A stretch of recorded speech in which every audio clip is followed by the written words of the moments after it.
In this video, we're going to discuss accessing items in a set. So can you get one of the items, can you get multiple items, and so forth. So first, let's go back and create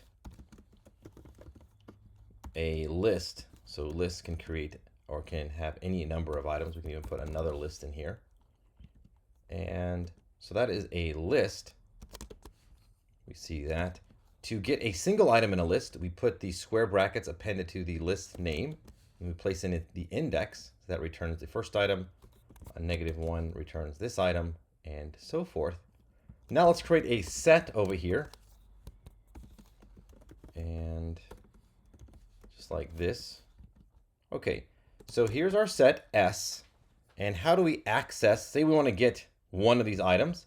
If we try to use the same syntax with a brackets and a 0, it's going to say set object is not subscriptable. So this is just a technical term that Python uses to say whether or not you can use the square brackets.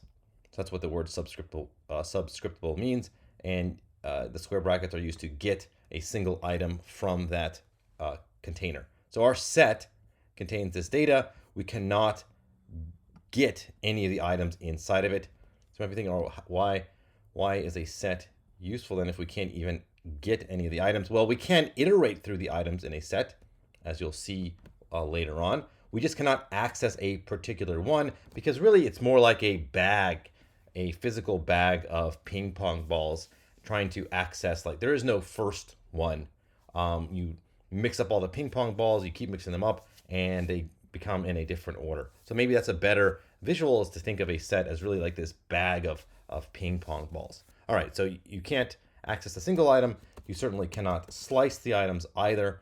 There's just no way to access individual items. You can, as you'll see, like I said, iterate through each one of them and get the individual items that way, but you can't select them with these square brackets.